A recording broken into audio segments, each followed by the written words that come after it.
요한복음 4장 25절부터 30절 말씀 다 같이 읽겠습니다. 여자가 이르되 메시아 곧 그리스도라 하는 이가 오실 줄을 내가 아노니 그가 오시면 모든 것을 우리에게 알려주시리이다. 예수께서 이르시되 내가 말하는 내가 그라 하시니라. 이때에 제자들이 돌아와서 예수께서 여자와 말씀하시는 것을 이상히 여겼으나 무엇을 구하시나이까 어찌하여 그와 말씀하시나이까 묻는 자가 없더라. 여자가 물동이를 버려두고 동네로 들어가서 사람들에게 이르되 내가 행한 모든 일을 내게 맡은 사람을 와서 보라. 이는 그리스도가 아니냐 하니 그들이 동네에서 나와 예수께로 오더라. 아멘. 사마리아인들이 주장하는 그리심산에서 예배하는 것이 옳은가? 유대인들이 주장하는 예루살렘에서 예배하는 것이 옳은가? 여기에 대해서 사마리아 여인이 질문을 했어요. 어느 게 맞습니까? 그러니까 예수님이 23절 24절 말씀에 반복해서 어디서 예배하는 게 중요한 게 아니라 아버지 하나님을 참되게 예배하는 방법은 영과 진리로 예배하는 거다라고 대답을 해주신 겁니다. 근데 이걸 사마리아 여인이 처음 딱 듣고 알아들었을까요? 못 알아들었어요.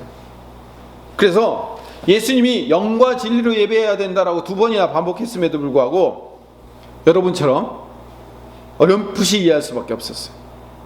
그래서 오늘 본문 25절에 사마리아 여자가 메시아 곧 그리스도라 하는 이가 오실 줄을 내가 아노니, 이 사마리아 여인도 예수님 메시아를 기다리고 있었어요.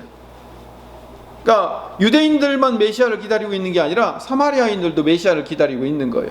이 그리스도라 하는 메시아는 히브리어고 그리스도는 헬라어예요. 같은 말이에요.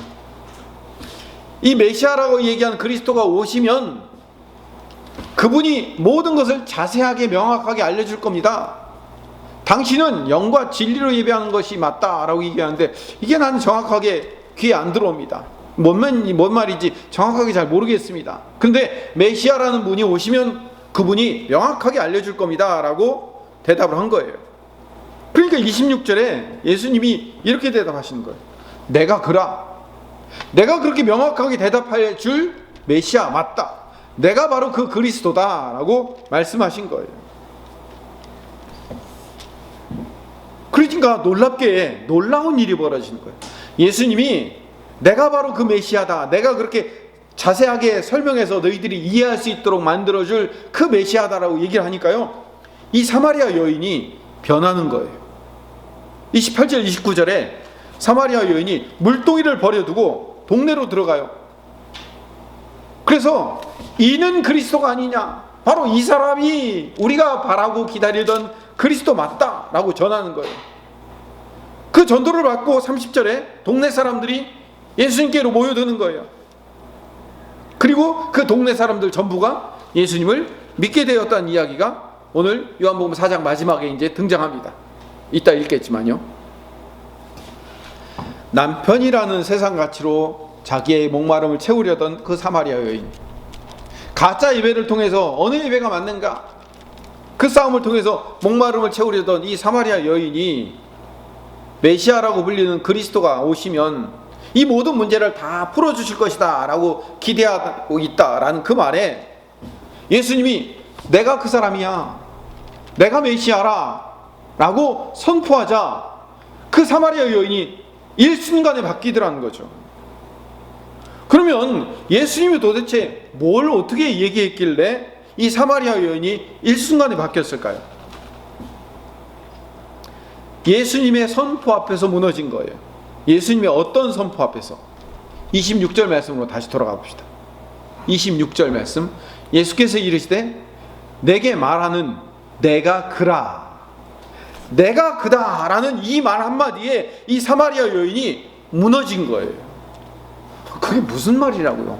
내가 그 사람이다 라고 얘기한 게 그게 뭐 무너질 말입니까? 라고 생각할지 모르겠지만요, 이 말이 굉장히 의미 있고 중요한 말이에요. 예수님이 사마리아 여인 앞에서 어떤 병고침을 일으키거나 자연 현상의 기적을 일으켜갖고 뭐 무리를 걷는다든지 뭐 이런 기적을 행한 것도 아니에요. 물론 난생 처음 보는 사마리아 여인 앞에 유대인 남자가 나타나가지고 그 과거를 다 얘기해줘요. 네가 남편 5 있었는데 그 남편들이 다 떠났고 지금 있는 남편도 실제로 네 남편이 아니고, 생전 처음 보는 사람이 그런 얘기, 자기 과거 얘기를 다 알고 있으니까 놀랍긴 하죠. 그러니까 이 사마리아 여인이 자기의 과거사가 다 드러나니까 19절 말씀이 뭐라고 얘기하냐면 이렇게 얘기해요. 주여, 내가 보니 선지자로소이다. 당신은 남의 과거를 잘 알 수 있는 특별한 능력을 갖춘 선지자인 모양이군요 라고 고백을 하는 거예요. 그런데 어떻게 내가 그러다라는 그 말 한마디에 그녀의 전 인생이 송두리째 변할 수 있냐 이거죠. 근데 결론부터 얘기하면 변할 수 있어요. 예수님이 내가 그다라고 한 그 말 자체가요, 굉장히 중요하고 의미 있는 말이에요. 예수님이 내가 그다라고 한 그 말은요, 나는 여호와 하나님과 동일한 존재다라고 이야기한 거다 똑같은 거예요. 하나님의 이름에 능력이 있잖아요. 그렇죠? 하나님의 능력에는 이름이 있는데 그 하나님의 이름과 똑같은 이름을 예수님이 사용하고 있는 거예요. 그 하나님의 이름이 선포되니까 어떻게 되는 거예요? 이 사마리아 여인이 한순간에 뒤집힌 거예요. 나는 그다 라고 얘기하는, 나는 뭐뭐이다 라는 말이 헬라어로 얘기하면 에고 에임이라는 말이에요. 복잡한 헬라어 얘기, 히브리 얘기 그만합시다 라고 할지 모르겠지만 중요한 거니까 여러분들 앞으로 계속해서 제 설교에서 나타난 이야기니까 여러분 잘 귀담아 듣고 여러분 기억하시면 좋겠어요. 나는 뭐뭐이다, I am 이라는 말이 뭐라고요? 에고 에임이라는 말이에요. 근데 이 에고 에임이라는 말은요, 구약의 히브리어로 번역을 하면 야훼라는 말이에요. 우리말 성경으로 뭐라고 돼 있어요? 여호와라고 돼 있죠. 우리말 성경은 한문 성경을 번역한 거기 때문에 번역 이름이 야훼라고 부르지 않고 그냥 여호와라고 이렇게 3글자로 돼 있는데 원 발음은요, 야훼가 훨씬 더 가깝습니다. 이 야훼라는 말이 처음 등장하는 곳은 출애굽기 3장이에요. 출애굽기 3장 13절 말씀을 봅시다. 본문을 같이 읽어볼까요? 시작. 모세가 하나님께 아뢰어 내가 이스라엘 자손에게 가서 이르기를 너희 조상의 하나님이 나를 너희에게 보내셨다 하면 그들이 내게 묻기를 그의 이름이 무엇이냐 하리니 내가 무엇이라고 그들에게 말하리이까. 혹시 성경책 펴놓으신 분 있으면 그대로 놔두세요. 자, 지금 모세에게 떨기마음을 불꽃 가운데 하나님이 나타나셨어요. 근데 그 하나님에게 모세가 질문을 하는 겁니다. 내 백성들한테 가서 당신을 뭐라고 부르면 좋겠습니까? 아니, 그들이 어떤 신이 우리를 불렀냐고 그 이름을 뭐라고 불렀으면 좋겠습니까? 라고 얘기하니까 그 질문이에요. 여러분, 고대인들한테 있어요. 신은 이름이 있어요. 근데 그 이름이 어떤 능력을 드러내는 수단으로 나타나요. 예를 들어 신의 이름에 제우스 하면 이 제우스라는 이름 안에 신 중에 신이라는 이름 자체가 들어있어요. 그래서 제우스 하면 어떤 의미가 돼요? 저 사람은 신 중에 신이구나. 포세이돈 하면 우리가 딱 바다의 신이구나. 에로스, 사랑의 신이구나. 에로스라는 말 자체가 뭐예요? 사랑이라는 뜻이 있거든요. 그래서 신의 이름을 부르면 그 이름 안에서 뭐가 나타나요? 저 사람은 무슨 신이구나. 그러니까 무슨 능력이 드러날 것이다 라는 것을 그 이름을 통해서 알게 되잖아요. 그러니까 애굽에 살던 이스라엘 백성들도 어떤 신이 우리를 불렀냐라고 물어보면 신의 이름을 대답하면 그 신한테는 이런 능력이 있는 신이구나, 그 신이 우리를 불렀구나라고 생각할 거란 말이에요. 그래서 신의 이름이 굉장히 고대인들한테는 중요했어요. 그런데 출애굽기 3장 14절에 가보면 같이 읽읍시다. 하나님이 모세에게 이르시되 나는 스스로 있는 자이니라. 또 이르시되 너는 이스라엘 자손에게 이같이 이르기를 스스로 있는 자가 나를 너희에게 보내셨다 하라. 스스로, 나는 스스로 있는 자라는 말이 앞에 번호가 쓰여져 있죠. 히브리어 나는 나다. 자, 나는 스스로 있는 자다. 에흐에 아쉐르 에흐에라는 헬라어인데요, 이 에흐에라는 말이 뭐라고요? 야훼라는 말과 같은 말이라고요. 이 야훼라는 말이 뭘로 바꿔 쓸 수 있냐면 나는 나다라는 말과 바꿔 쓸 수 있다는 거예요. 그러니까 히브리어에서 나는 나다라는 이 야훼라는 말이 헬라어로 바뀌면 뭐가 된다고요? 에고 에이미 I am 나는 나다라는 말과 바꿔 쓸 수 있는 말이에요. 에게 당신 이름이 뭡니까? 나는 나야 라고, 그게 이름이라고 했죠. 그 나는 나야, 나는 야훼야, 나는 나야 라고 하는 그 이름을 누가 쓰고 계시는 거예요? 예수님이 쓰고 계시는 거예요. 예수님이 나는 나다, 에고 에이미라고, 예수님이 지금 누구의 이름을 쓰고 계시는 거예요? 하나님의 이름을 쓰고 계시는 거예요.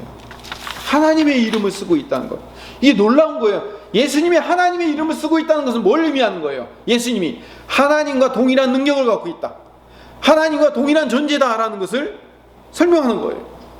그러면 신앙의 선진들이 하나님 앞에 처음 제단을 쌓고 예배했을 때 하나님께 제단 쌓고 예배하다는 말을 뭐라고 바꿨었냐면 여호와의 이름을 불렀다라고 바꿨어요.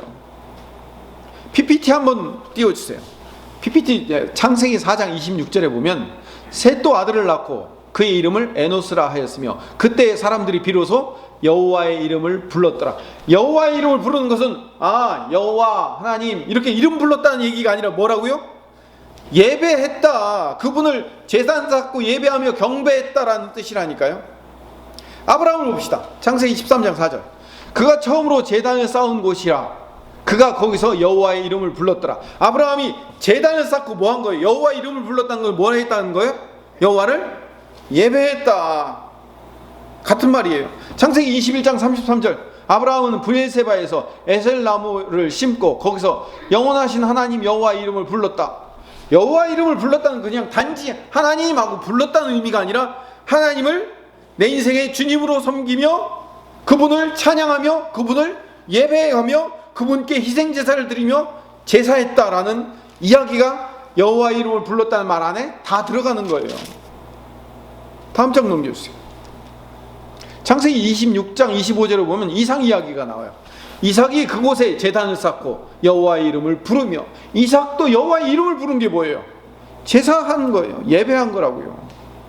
출애굽기 20장에 보면 십계명이 나와요. 십계명에 보면 너는 내 하나님 여호와의 이름을 망령되게 부르지 말라라고 얘기해요. 망령되게 부르지 말라는 얘기는 뭐냐면 여호와의 이름을 함부로 부르지 말라. 그래갖고 이스라엘 지금 유대인들은 여호와 야훼라는 이름을 안 부르죠. 어떻게 해요? 아도나이라고 해가지고 그냥 주님이라고만 부르죠. 왜? 망령되게 부를까봐. 여러분, 망령되게 부르지 말라는 얘기는 여호와의 이름을 함부로 부르지 말라는 얘기가 아니에요. 뭔 의미예요? 아까 뭐라고요? 여호와의 이름을 부른다는 얘기는 뭐라고요? 여호와 하나님을 찬양하며 그분을 예배하는 거라고 그랬죠. 아브라함이, 이삭이, 야곱이 그렇게 예배했죠. 그러면 망령되게 부르지 말라는 건 뭐예요? 여호와의 이름을 망령되게 헛되게 예배하지 말라는 거예요. 그러니까 유대인들은 잘못 생각하고 있었던 거예요. 그냥 이름 망령되게 부르지 말라니까 이름을 안 부르면 된다라고 생각하는데 그게 아니에요. 헛되이 예배하지 말라는 의미인 거예요. 이름을 부른다는 말은 예배한다는 의미인 거예요. 한 장 더 넘겨주세요. 엘리야 이야기 가봅시다. 열왕기상 18장 24절에 가보면 너희는 너희 신의 이름을 부르라. 850명의 바알과 아세라 선지자를 향해서 뭐라 그러라고요? 너희의 신의 이름을 부르라. 신의 이름을 부른다는 얘기는 뭐 한다고요? 예배한다는 얘기예요. 그러니까 바알과 아세라 선지자들은 뭐 하라고요? 너희의 신을 예배해라. 나는 여호와 이름을 부르니 나는 나 여호와 하나님을 예배할 거다라고 얘기하잖아요. 그래서 뭐 어떻게 해요? 제단을 쌓고 거기다가 제물을 올려놓고 물을 붓고 하나님의 이름을 부르며 예배하잖아요. 시편 116편 17절에도 내가 주께 감사제를 드리고 여호와의 이름을 부르리라. 감사제를 드린 것, 제사하는 것 자체가 뭐라고요? 여호와의 이름을 부르는 거예요. 누군지 여호와의 이름을 부르는 자는 구원을 얻으리니, 여호와 이름을 부르는 자는 구원 얻다는 얘기는 하나님하고 이름 부르기만 하면 구원 얻는 게 아니라 하나님을 나의 주인으로 섬기며 예배하는 자는 구원 얻는다는 얘기예요. 그러니까 여러분, 지금부터 우리의 생각이 바뀌어야 돼요. 여호와 이름을 부른다는 얘기는 한마디로 뭐 한다고요? 하나님을 예배하는 거라고요. 하나님의 이름을 부른다는 것은 굉장히 중요한 의미를 갖고 있어요. 예수님이 사마리아 여인 앞에서 에고 에이미, 나는 스스로 있는 자다 라고 여호와 이름을 지금 선포했잖아요. 여러 여호와 이름을 불렀잖아요. 그렇죠? 에고 에이미 하면서 예수님의 하나님 되심을 선포한 거란 말이에요. 보세요. 예수님이 당신 자신이 하나님 되심을 선포하자 사마리아 여인이 어떻게 됐다고요? 그 자리에서 무너지는 거예요. 무릎 꿇는 거예요. 이게 여호와의 이름을 선포하는 행위예요. 지금 사마리아 여인이 구원받는 현상은요, 말로 설명할 수 없는 신비한 영적 영역이에요. 니고데모에게 어떻게 해야 영생을 얻을 수 있습니까? 라고 물어보니까 니고데모에게 설명을 해요. 어떻게 설명하면 이렇게 설명해요. 요한복음 3장 5절에서 8절 말씀에 예수께서 대답하시되 진실로 진실로 내게 이르노니 사람이 물과 성령으로 나지 아니하면 하나님의 나라에 들어갈 수 없느니라. 육으로 난 것은 육이요 영으로 난 것은 영이니 내가 내게 거듭나야 하겠다는 말을 놀랍게 여기지 말라. 바람이 임의로 불매 내가 그 소리는 들어도 어디서 와서 어디로 가는지 알지 못하나니 성령으로 난 사람도 다 그러하니라 라고 설명을 해주셨어요. 그러니까 니고데모가 이 얘기를 알아들어요? 못 알아들어요? 못 알아듣죠. 그럼 그게 어떻게 되는 건데요? 결국은 니고데모는 끝까지 못 알아듣고 돌아갔어요. 근데 이 못 알아들은 이 현상이 누구에게는 일어난 거예요? 사마리아 여인에게는 일어난 거라고요. 바람이 불매 어디로 와서 어디로 가는지는 알지 못하지만 성령으로 난 사람은 갑자기 어떻게 된 거예요? 바뀌어 있는 거예요. 이 사마리아 여인 앞에서 예수님이 에고 에이미, 히브리어로 얘기하면 야훼라고, 내가 야훼다라고 선포하니까 그의 인생이 바뀌더라는 거죠. 신비한 구원의 현상이 일어나는 거예요. 그러니까 예수님이 나는 나다라고 선포하는 이 이름을 선포하는 여호와의 이름을 선포하는 이 행위가 놀라운 능력을 나타내고 드러내는 일이라는 거예요. 벌써 한 십몇 년 전 이야기죠. 저 대림동 수정교회에서 제가 제자훈련을 하고 있었을 때, 제자훈련을 하다 보면 당신은 어떻게 구원받았습니까? 라고 질문을 하게 돼요. 그러면 이제 내가 어렸을 때 모태신앙이었는데 뭐 이렇게 해가지고 구원받았다. 나는 예수님 알지 못했는데 이렇게 해가지고 어떤 방법으로 구원받았다. 그러니까 자기가 구원받은 이야기들을 쭉 이제 돌아가면서 이야기를 해요. 그런 시간이 있습니다. 근데 제자훈련을 하다가 한 여자 집사님한테 집사님은 어떻게 구원을 받았습니까? 라고 물어봤어요. 어떤 방식으로 구원받았습니까? 라고. 그러니까 이 집사님이 이렇게 얘기하더라고요. 자기가 이제 고등학교 때 있는데 엄마 아빠가 신앙이 있으니까 기도원으로 엄마 아빠와 함께 같이 기도하러 간 거예요. 우리 미소처럼 엄마 아빠 따라온 거예요. 어른 예배 따라왔는데 어른 예배를 알아들을 수가 없는 거예요. 고등학생이 뭔 얘기인지 모르고 목사님이 뭐라고 막 소리를 지르는데 못 알아듣겠대요.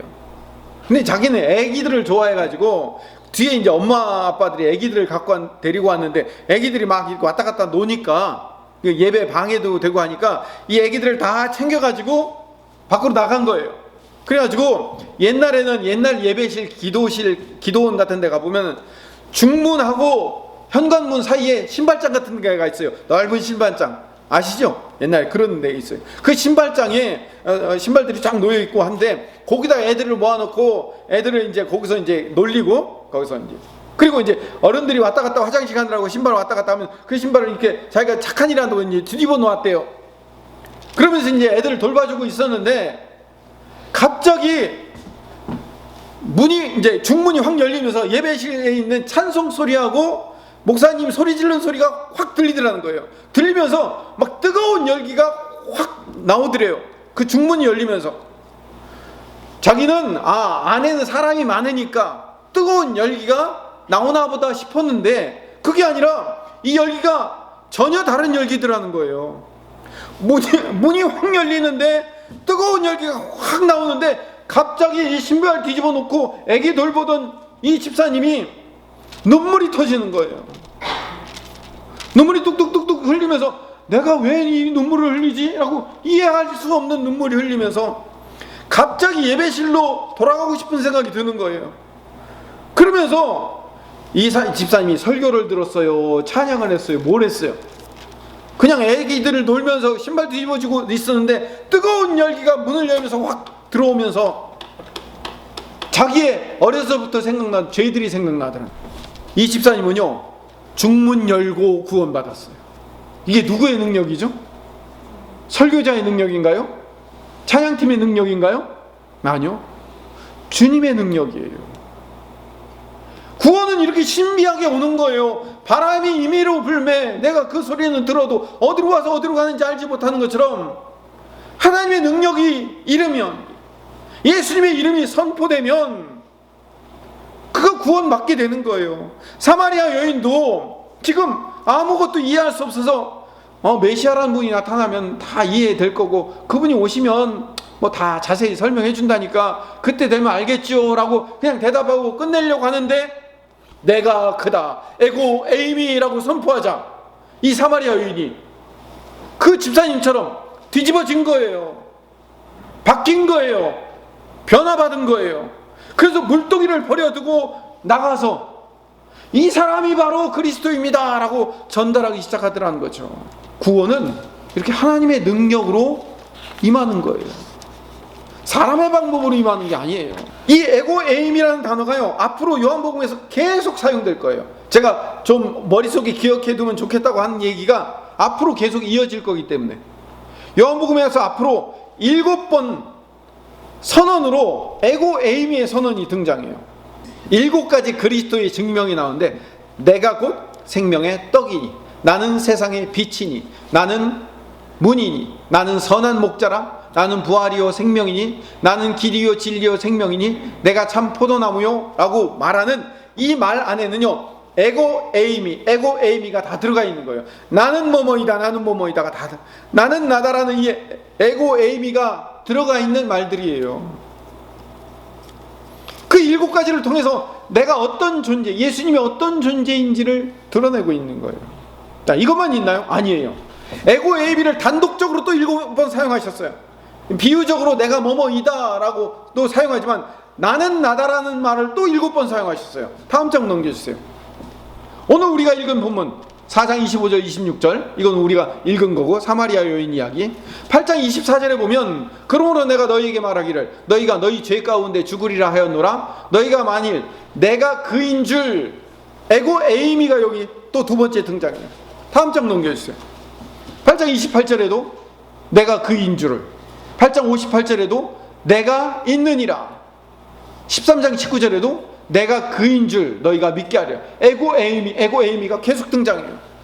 다음 장 18장 5절 6절 그리고 18장 8절에 등장하는데, 특별히 18장 5절 6절을 같이 읽어봅시다. 시작. 대답하되 나사렛 예수라 하거늘 이르시되 내가 그니라 하시니라. 그를 파는 유다도 그들과 함께 섰더라. 예수께서 그들에게 내가 그니라 하실 때 그들이 물러가서 땅에 엎드러지는지라. 무슨 얘기냐면, 주님을 잡으러 왔어요. 가룟 유다와 그 군대들이 몽둥이와 칼을 들고 와서 예수님을 잡으려고 그래요. 그런데 예수님이 그 군대들 앞에서 내가 그니라 에고 에이미라고 선포하니까 어떻게 돼요? 그 군인들이 다 물러가서 땅에 다 엎어지는 거예요. 그러니까 우리 그 영화 같은 데 보면 장풍이라는, 그렇죠? 장풍. 이렇게 하면 장풍이라는 거. 그 장품을 쏘니까 에고 에이미 하니까 어떻게 해요? 다 뒤로 물러가더라는 거예요. 왜 이런 일을 성경에서 써놨을까? 요한복음에서 에고 에이미라는 이름의 선포에는 뭐가 등장한다고요? 능력이 등장한다는 것을 보여주기 위해서 그래요. 예수님의 이름의 선포에는요 능력이 등장해요. 정확히 말하면 에고 에이미, 하나님의 이름, 야훼 이름의 선포에는 능력이 등장한다는 것을 드러내고 있어요. 이것뿐일까요? 다른 성경에도 많이 나와요. 특별히 사도행전 3장 6절 같이 읽어봅시다. 사도행전 3장 6절 시작. 베드로가 이르되 은과 금은 내게 없거니와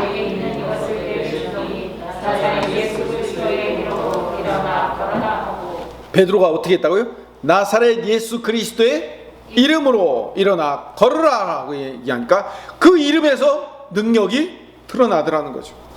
이렇게 예수님이 에고 에이미, 즉 야훼 하나님의 이름으로 선포하면 능력이 드러나는 거예요.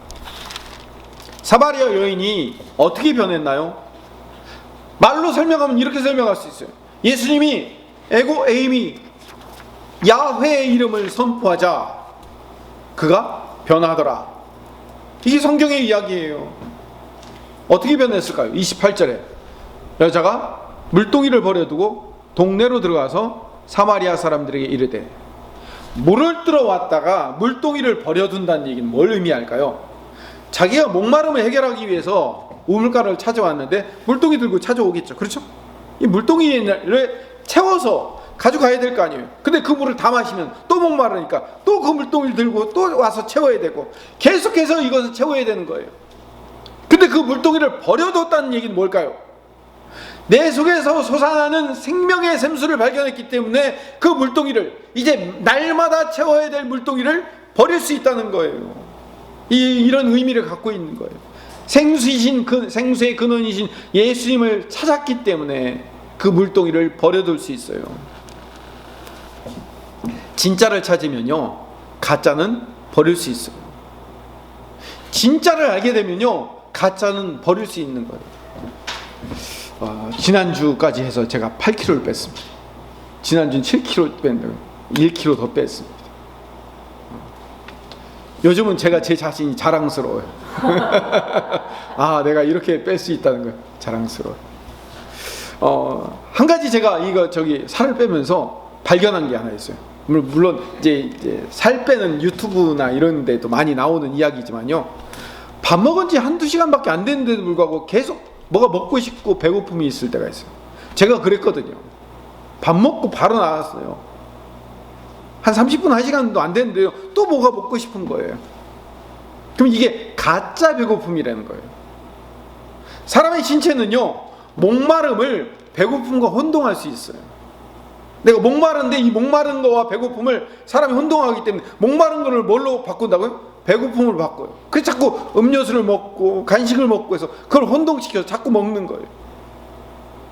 그래서 밥을 얼마 먹은 지 얼마 안 됐는데도 자꾸 뭐가 먹고 싶으면 그때 물 한 잔을 먹어보면요, 그게 가짜 배고픔인지 진짜 배고픔인지를 알 수 있다는 거예요. 물 한 잔을 먹고 이 속이 안정되면, 더 이상 허기를 느끼지 않으면 그건 뭐예요? 가짜 배고픔이었던 거예요.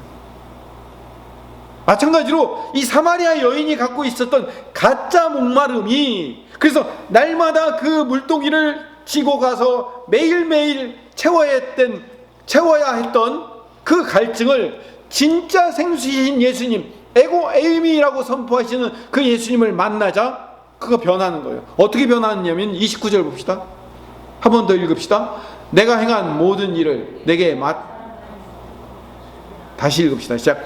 내가 행한 모든 일을 내게 사람을 와서 보라. 이는 그리스도가 아니냐 하니냐. 자, 보세요. 29절도요, 이게 얼마나 놀라운 변화인지 몰라요. 자세히 보면 이게 엄청난 변화라는 사실을 알 수 있어요. 사마리아 여인이 대낮에 우물에 물기러 간 이유가 뭘까요? 대낮에 갔을까요? 그 당시 사람들은요, 지금도 마찬가지지만 뜨거운 대낮에는 물길로 오지 않습니다. 왜요? 너무 뜨겁기 때문에. 아무도 오지 않는 곳에, 아무도 오지 않는 시간에 물길로 간다는 건 뭐예요? 창피해서 그래요. 사람들을 만나기 싫어서 그런 거예요. 왜? 사람들 만나면 사람들이 뭐라고 얘기하니까, 저 여자 또 나온다, 저 남편 5이나 등쳐먹고 또 지금 만나는 남자도 제대로 생겨먹은 남자가 아닌 저 이상한 남자, 저 더러운 여자가 나온다라고 사람들이 손가락질하는 것, 사람들이 날 가지고 씹어대는 것이 싫어서 아무도 없는 대낮에 나왔단 말이에요. 그런데 진짜 생수이신 예수님을 만나서 어떻게 돼요? 물동이 버려치고 사람들 앞에 다 모여서 내가 행한 모든 일을 내게 말한 사람을 와서 보라 라고 얘기하는 거예요. 내 어두운 과거를 알고 있는 이 사람을 보라는 거예요. 자기의 어두운 과거를 낱낱이 사람들 앞에서 다 밝히고 드러내 보여주고 있잖아요. 근데 그게 하나도 창피하지 않은 거예요. 왜 그럴까요? 진짜 생수를 만났으니까. 진짜를 만났으니까 그 창피함이 없어진 거예요. 이거 얼마나 놀라운 변화가 일어났어. 물동이라는 갈증을 버리고 나의 창피함도 버려지고 오직 그 예수님을 만나자 그 예수님을 전달하고 에이미라고 선포된 그 예수님의 능력이 들어오자 내 자신이 자유함을 얻은 거예요. 이게 구원의 놀라운 방정식이잖아요. 그 그 구원이 어떻게 이루어진다고요? 바람이 임의로 불매 어디로 와서 어디로 가는지 알지 못하는 것처럼 신비한 현상으로 나오는데, 아까 말했던 그 집사님처럼 중문을 열자 주님의 바람이 임하는 것처럼, 에고 에이미라고 예수님이 내가 야훼야, 내가 그리스도야, 내가 바로 그 생수를 주는 존재야 라고 선포하자 그 이름의 능력이 그 여인에게 임하더라는 거죠. 하나님의 아들들이라고 자부심을 갖고 사는 사람들이 유대인들이에요. 자기들은 하나님의 아들들이라고. 그래서 세례 요한이 뭐라고 얘기해요? 하나님의 자녀라고, 하나님의 사람들이라고 얘기하지 말라고. 돌들로도 하나님 자녀 만들 수 있다고 얘기하잖아요. 그렇게 자부심을 갖고 있던 유대인들도, 그 중에 대표격이라고 생각하는 니고데모도 구원이 뭔지 이해하지 못하고 구원받지 못했는데, 그 당시 가장 율법에 의해서 낮고 천하고 손가락질 당한다고 생각하는 이 사마리아 여인에게 뭐가 임하는 거예요? 구원이 임한 거예요. 하나님의 이름은 이렇게 능력이 있는 거예요. 예수님의 이름은 능력이 있는 거예요.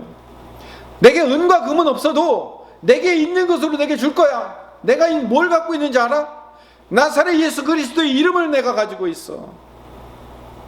그 이름을 힘입어 내가 너에게 선포한다. 일어나 걸어라 라고 정말 일어나 걷더라는 거죠. 더 나아가 39장에서 42절을 보면, 39절에서 42절 같이 한번 읽어봅시다. 시작. 여자의 말이 내가 행한 모든 것을 그가 내게 말하였다 증언하므로 그 동네 중에 많은 사마리아인이 예수를 믿는지라. 사마리아인들이 예수께 와서 자기들과 함께 유하시기를 청하니 거기서 이틀을 유하시매 예수의 말씀으로 말미암아 믿는 자가 더욱 많아 그 여자에게 말하되 이제 우리가 믿는 것은 내 말로 인함이 아니니 이는 우리가 친히 듣고 그가 참으로 세상의 구주인 줄 알미라 하였더라. 사마리아 여인의 고백을 통해서 많은 동네 사람들이 예수님을 알게 되고 믿게 되지만, 이제 예수님을 직접 보고 믿는 자들이 많아져서 마지막 42절에 뭐라고요? 이제 우리가 믿는 것은 네가 말해서 믿는 게 아니고 우리가 진짜 예수님을 만나고 세상의 구주라는 사실을 알게 됐다는 거예요. 유대인의 동네에 예수님의 구원이 임한 게 아니라 사마리아 동네에 예수님의 구원이 임한 거예요. 자 보세요. 갈릴리, 가버나움, 벳세다 이런 동네는요 예수님이 수많은 기적들을 행했어요. 그런데도 불구하고 그 나사렛 동네들에서 예수님을 믿은 사람이 나왔습니까? 안 나왔죠. 제자들 이외에는 아무도 나오지 않았어요. 근데 이 사마리아라는 동네에서는요 기적이 없었어요. 그 어떤 기적이 없었는데도 불구하고 그들은 예수님의 이름이 선포되자 온 동네가 예수님을 믿게 되는 거예요. 하나님의 능력이 이렇게 등장하는 겁니다. 예수님의 이름은 능력이 있고 힘이 있습니다.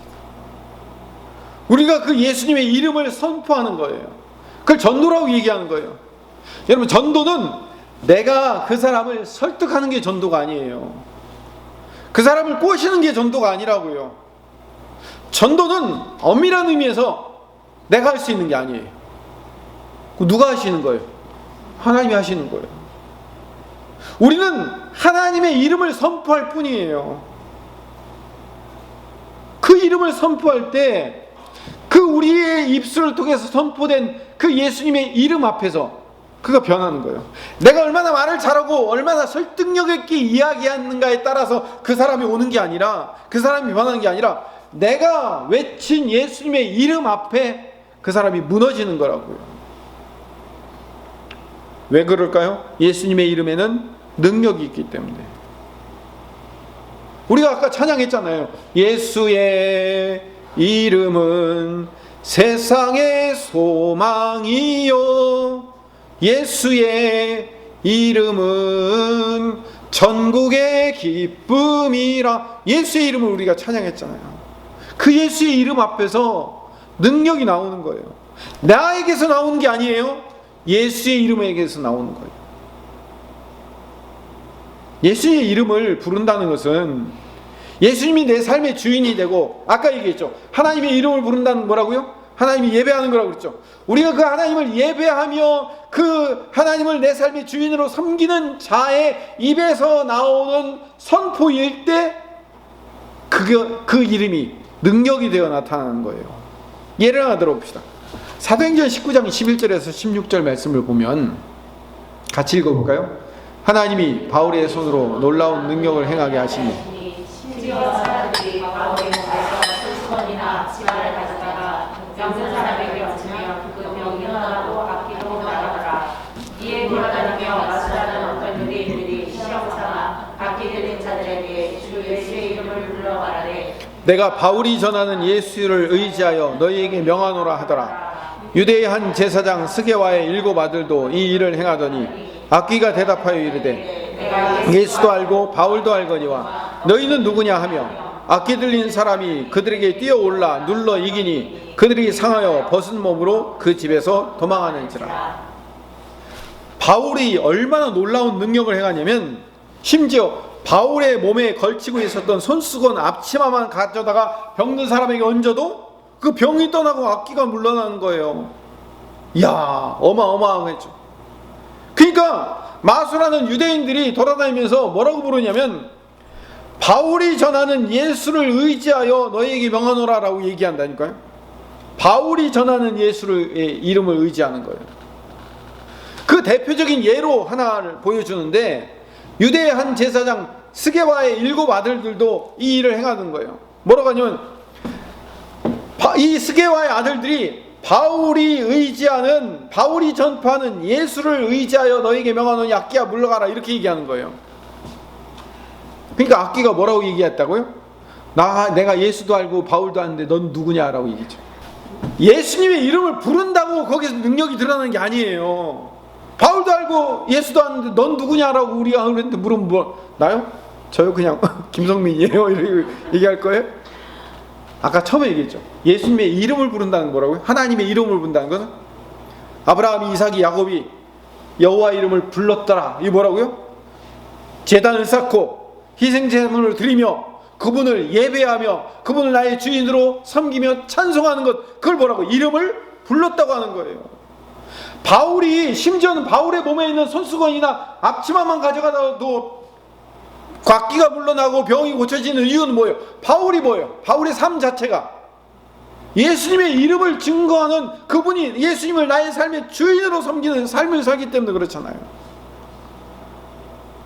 이 스게와의 7 아들처럼 바울이 의지하는, 바울이 믿고 있는 그 예수님의 능력을 의지하여 이렇게 얘기하면 아무 소용이 없어요. 다윗의 이야기를 읽어봅시다. 사무엘상 17장 45절 말씀. 다윗의 이야기를 읽고 정리를 합시다. 같이 읽읍시다. 다윗이 블레셋 사람에게 이르되 너는 칼과 창과 단창으로 내게 나아오거니와 나는 만군의 여호와의 이름 곧 내가 모욕하는 이스라엘 군대의 하나님의 이름으로 내게 나아가노라. 우리는요 다윗 이야기의 끝을 알고 있으니까 괜찮은 말이라고 이해할 수 있어요. 그렇죠? 근데 다윗의 이야기를 끝을 알지 못하는 내가 지금 다윗이라는 상황에 처했다고 봅시다. 나는 지금 한 17, 18 정도밖에 안 되는 이제 갓 청소년을 벗어난, 우리식으로 얘기하면 주민등록증에 잉크도 마르지 않은 초년병인데 저쪽은요 골리앗이라고요. 키가 거의 3m쯤 되는, 그리고 전쟁의 잔뼈가 굵은 그런 엄청난 골리앗 앞에서 내가 아무리 이거 훈련 잘했다고 하지만 뭘 의지했어요? 하나님의 이름으로, 만군의 여호와의 이름을 의지한 거잖아요. 평소에 훈련한 물맷돌의 실력으로 이긴 게 아니라 하나님의 이름을 의지한 거예요. 신약에서도 마찬가지예요. 예수님께서 친히 요한복음 14장 14절에 내 이름으로 무엇이든지 내게 구하면 내가 행하리라. 누구의 이름으로요? 예수님의 이름, 내 이름으로 무엇이든지 내게 구하면. 15장 16절 너희가 나를 택한 것이 아니오 내가 너희를 택하여 세웠나니 이는 너희로 가서 열매를 맺게 하고 또 너희 열매가 항상 있게 하여 내 이름으로 하나님께 무엇을 구하든지 다 받게 하려 함이라. 예수님의 이름으로. 우리가 모든 기도를 할 때 마지막에 예수님의 이름으로 기도합니다 아멘이라 하는 이유가 뭐예요? 그 모든 우리의 기도는 누구의 이름이 있어야 그것이 결제가 되는 거예요? 예수님의 이름. 아까 뭐라고요? 예수님의 이름이 뭐라고요? 스게와 일곱 아들처럼 그냥 우리가 형식상 부른다고 해서 그것이 능력이 나타나는 이름이 아니라고 그랬죠. 바울처럼 자신의 인생 전부가 예수님에게 가 있는 사람으로서 예수님의 이름을 부르는 자에게 능력이 드러나는 거예요. 그래서 예수님의 이름을 부른다는 것은 골로새서 3장 17절에 이 말씀을 읽읍시다. 같이 읽읍시다. 시작. 또 무엇을 하든지 말에나 일에나 다 주 예수의 이름으로 하고 그를 힘입어 무엇을 하든지 말을 하거나 일을 하거나 주 예수의 이름으로 하라는 거예요. 왜냐하면 주님의 이름에는 능력이 있기 때문에. 여러분, 마지막으로 질문하고 마치겠습니다. 예수님의 이름에 능력이 있음을 믿으십니까? 예수님의 이름에 능력이 있음을 믿으십니까? 예수님의 이름에 능력이 있음을 믿읍시다. 신뢰합시다.